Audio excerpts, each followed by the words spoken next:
Hi everybody, and welcome to a Wellness Wednesday. This video is supposed to be streaming live on Facebook. However, I have no idea what's going on with Facebook right now. This streaming software isn't working. I can't launch live. I can't even create a new live video. So this video is going to be recorded. I'm sorry for those of you who wanted to be live with me on Facebook and aren't able to be. But once I post this video, if you have questions or comments, you are so welcome to write them in the comments section or reach out to me via email at veterinarywellness@outlook.com.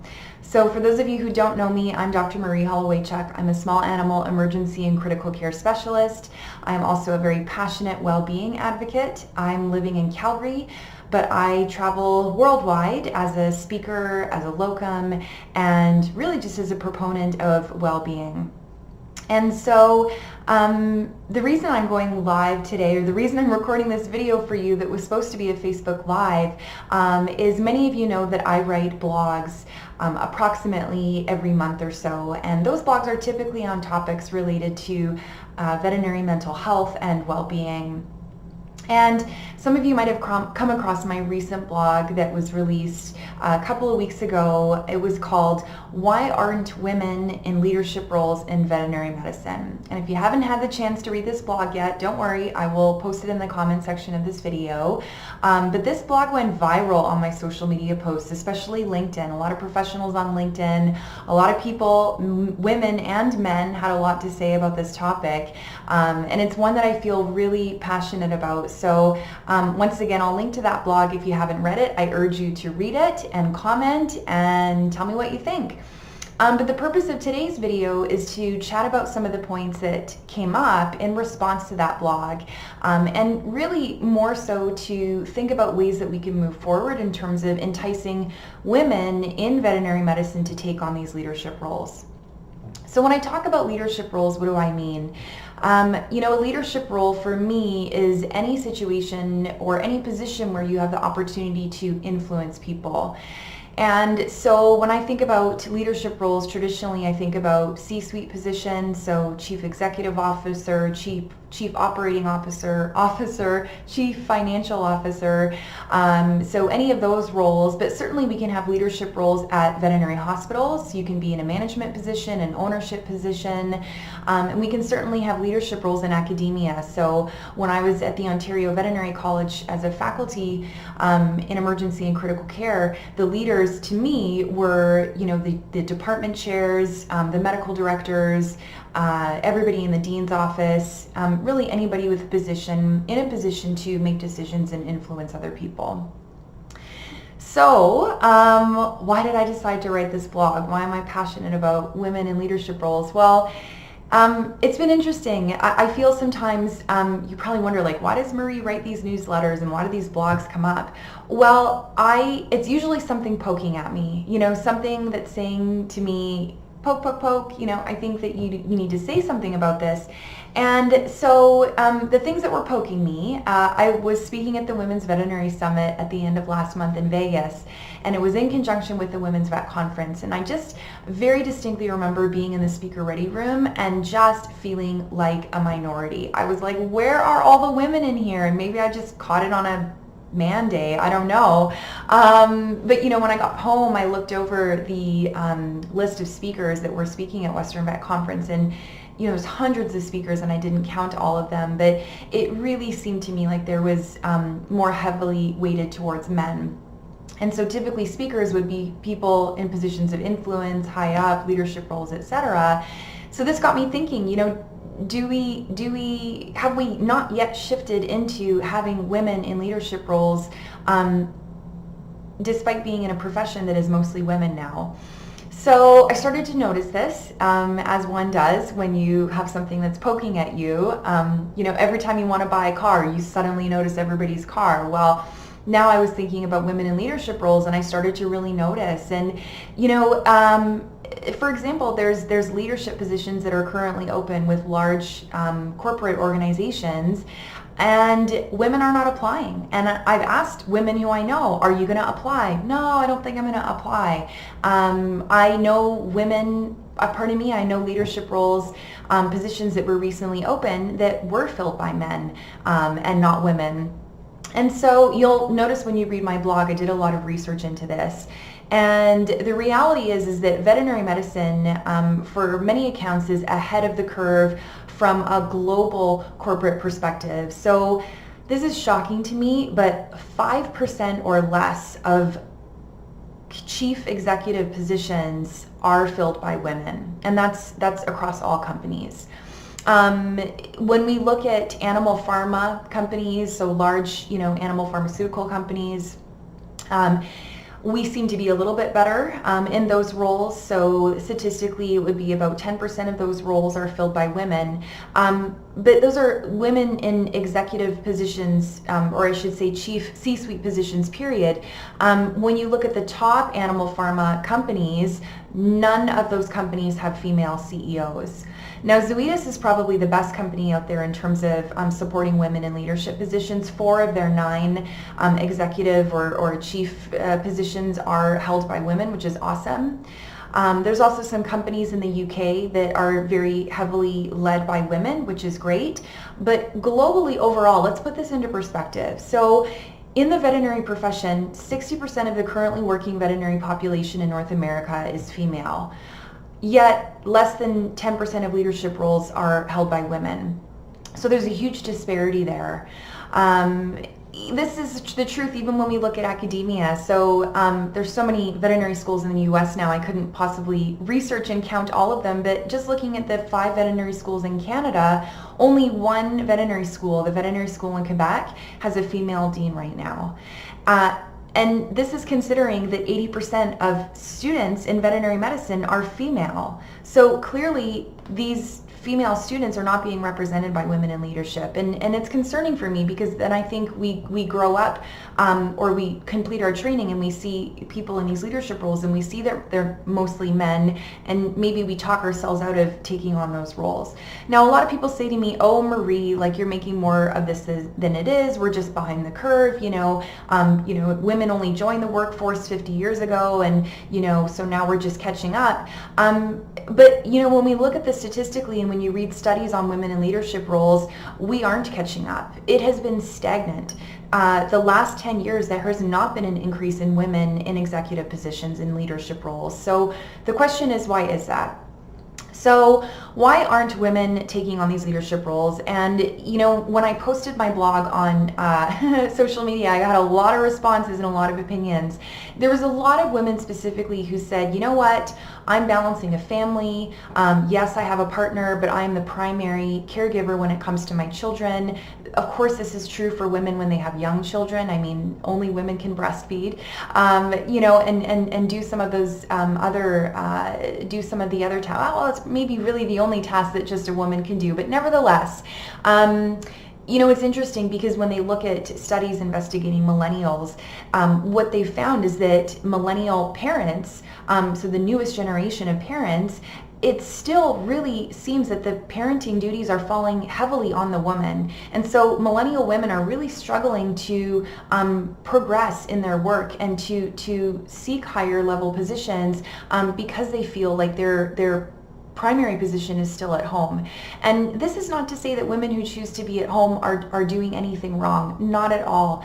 But the question is, if you are a parent and you're a female, is that preventing you from taking on these positions? And if so, why? And so this really got me thinking, what is it about these roles that women feel like they can't balance family and life, or I should say family and work? Is it that they feel that they need more assistance with parenting?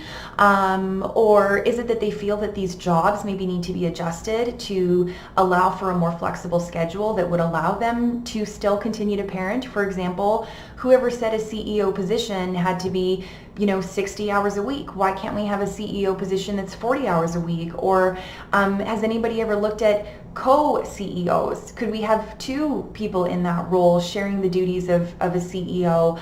Why does it have to be one person in a CEO position? So I am not a business person, so forgive me if I'm suggesting things that are, totally out there, but this is just my perspective looking in.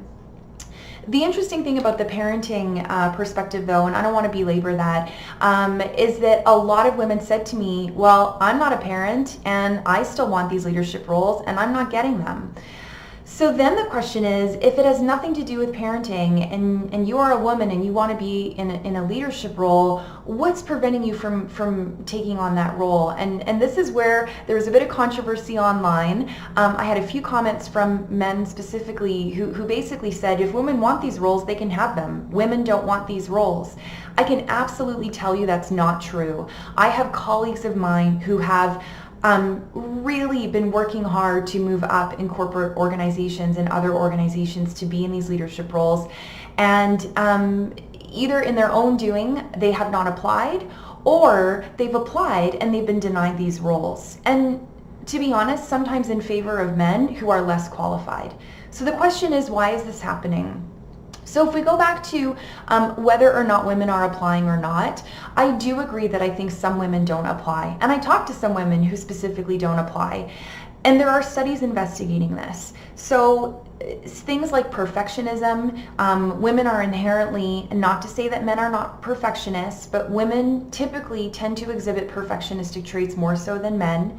So if a woman doesn't think they're a perfect role for this, a perfect person for this role, they're not going to apply for the role. And they've shown this in multiple studies. They've shown this in studies that demonstrate that women will not apply for positions unless they meet all criteria for those positions, whereas men, if they meet 2/3 of the criteria for the position, they're going to apply. So by sheer numbers, if more men are applying, more men are likely to get the job, right? I think another big thing that affects women is imposter syndrome. So women, especially when they're, moving up in their careers, this certainly happens with me when I'm like dipping into new territory. Certainly when I started talking about well-being, I was like, who am I to be talking about well-being? What do I know about well-being? I'm not a well-being person. I might have a lot of courses and trainings and other things that I've done, but I'm not a psychologist or psychiatrist or counselor.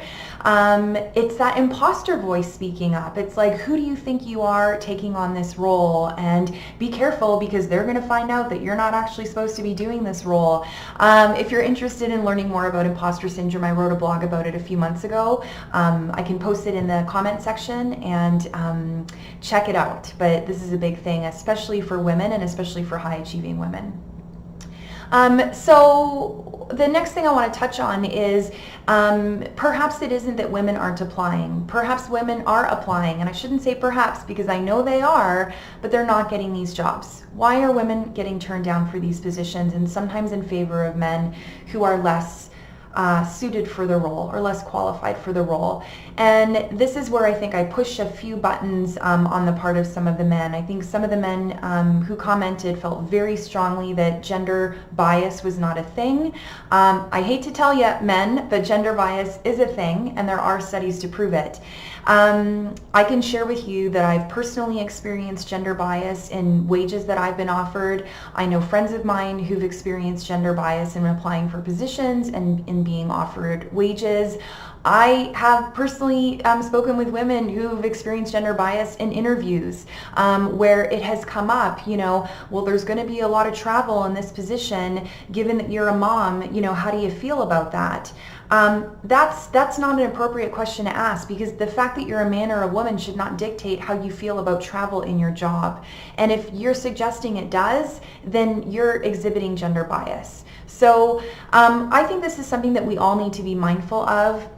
And I can tell you honestly that this is something that even I've noticed in myself. I used to work at the Ontario Veterinary College. I was actually just there doing a locum in January, and we have to grade the students who come to us on the ICU rotation. And it's funny because I had read a study that was talking about women in academia exhibiting gender bias. But counterintuitively, they're not biasing in favor of women. They're biasing against women. And so there was a study that had been done that had documented this in women in academia. And I thought to myself, you know what? I've done this before. We don't have a lot of men in veterinary medicine. And so what I found myself doing is that we would have an ICU rotation. We'd have 5 students on the rotation, 1 male and the rest female.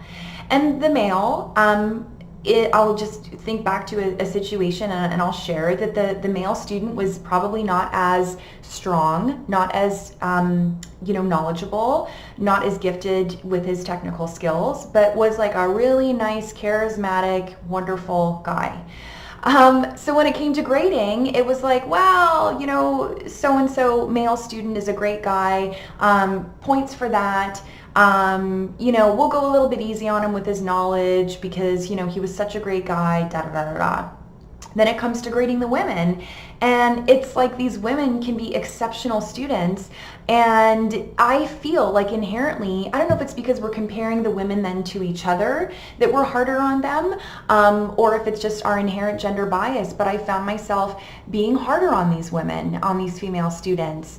And so I am so glad that I read this article, and I'm so glad that I had the awareness to look at that. And this is something that I continue to look at in my conversations with people, especially in my interactions with students, to be mindful of that.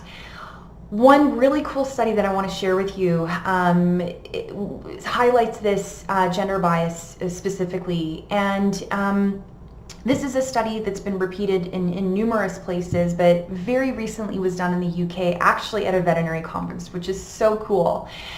So what they did is that they showed, I'm going to really paraphrase this study, but basically they had 2 candidates for a job, a male candidate and a female candidate. And they asked the people, the veterinarians or the people at this veterinary conference, who would you offer the job and how much money would you offer them as salary? And what they found is that there was gender bias. So we definitely do this in veterinary medicine. We're not immune. Now, the interesting thing about this is that they asked the people completing the survey or completing the study if they felt that gender bias was a problem. Did they feel that women are discriminated against? Those who said no, there is no such thing as gender bias, women are not discriminated against, were more likely to make a decision about these candidates in favor of the male, even though these candidates were both equally qualified. So that's the kicker, and this isn't the only study to show this. Multiple studies have looked at equal candidates, maybe even the woman is more qualified than the man, and surveying a whole bunch of male and female people to see who would you give the job to and how much would you offer them. And inherently there is discrimination against women. So for those of you on social media, men and women, but many men who sort of called me out and were like, you're making a problem when there isn't one, and there's no such thing as gender bias, I hate to tell you, but there is. So that's one of the big things I wanted to mention to you. Now some of you may be wondering, well, who cares? Like, what does it matter if there's women in leadership roles? What are the benefits? Well, I mentioned before, with an industry that is right now 60% women and with 80% female veterinary students, we are going to have a massive scales tipping in favor of women in this profession in terms of numbers. We also know that this profession is struggling. In veterinary medicine, we are struggling with our mental health, we're struggling with our well-being, we're struggling with sustainability and resilience in this profession. Is that a gender issue, or is that something that is going to get worse over time? I'm not sure. I think we still have a lot to learn about that. I also wrote a different blog that asked the question, do women struggle with their mental health more than men in veterinary medicine? And the research would suggest that yes, we do. My hope would be that we would have women in leadership positions in veterinary medicine who, because they're women, know women and can advocate for women and can make decisions in favor of women and to support women in this industry. Because right now, in an industry predominantly run by men, we are struggling. I am advocating for change, and that's why I think women in leadership roles are so important. The other thing, which is really cool, so I was listening to a podcast a few weeks ago called Sincerely X, and it's a great podcast if you're looking for a new podcast. And the whole premise of this podcast is that an anonymous person can come on and share a story and not be identified. And this particular episode, I'm getting goosebumps, was a woman who works in various companies and is in a leadership role, in a chief position. And the question was, why are there not more women in executive positions in organizations? And she talked a little bit about that, but one of the biggest takeaways I took from her podcast was that she said that studies actually demonstrate that women who lead companies that have chief executive officers as women are more profitable than those run by men. And this has been shown in studies. So clearly women are doing something right.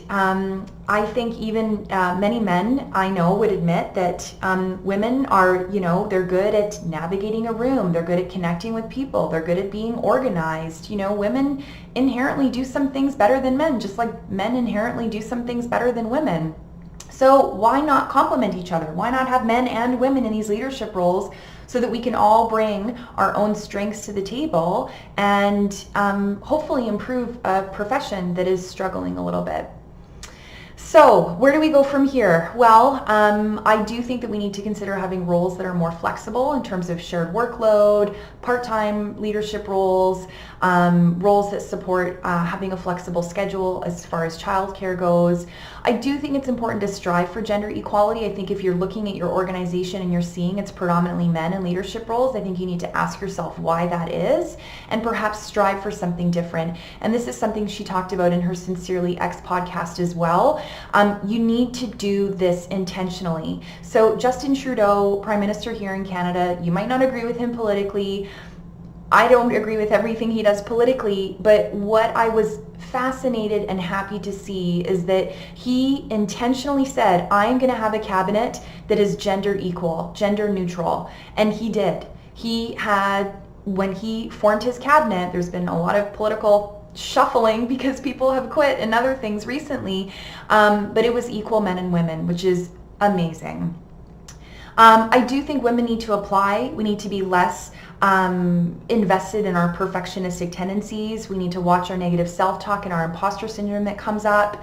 Put yourself out there, speak up. In the words of Sheryl Sandberg, lean in. It's uncomfortable, but you can do it. One of the other things, and what I'll end off this video talking about, is I think that part of the reason that women struggle to take on leadership roles, or when they do get a leadership role, they struggle to stay in it, is because women, I believe more so than men, struggle with setting healthy boundaries. So what this means is that women are more likely to take work home at night and to check work email on the weekends, or to go into work on their days off, or to say yes when they would rather say no. And this really makes balancing work and home life difficult. Most of the men in my life, and I'm generalizing here now, but most of them have very clear boundaries and they have no problem saying no. And they tell me that they have no problem saying no, and they can't understand why I would have a problem saying no. So I feel really strongly about this, male or female. If you struggle with setting boundaries, I'm super excited about a web-based program that I'm launching in May, and it's web-based, so no matter where you are in the world watching this video right now, you can be a part of the program. It is limited enrollment, so there's only 12 people that are going to be allowed into this program. It's the entire month of May. If you want more information, I will post it in the comments section. And yeah, it's called Building Better Boundaries, and it's my first web-based program. I am super excited about it. I will probably try, if Facebook works, to host a Facebook Live to answer your questions about this, or I'll post a video another time sharing more information, but stay tuned. So that's all for this edition of Wellness Wednesday. Thank you so much for watching. If you have questions, if you want links to any of the studies that I've mentioned, or if you have a suggestion for future Facebook Lives or videos, please write it in the comments section below, or you can email me at veterinarywellness@outlook.com. If you thought this video was interesting or helpful, then please share it with others, and have a wonderful Wellness Wednesday. Thank you.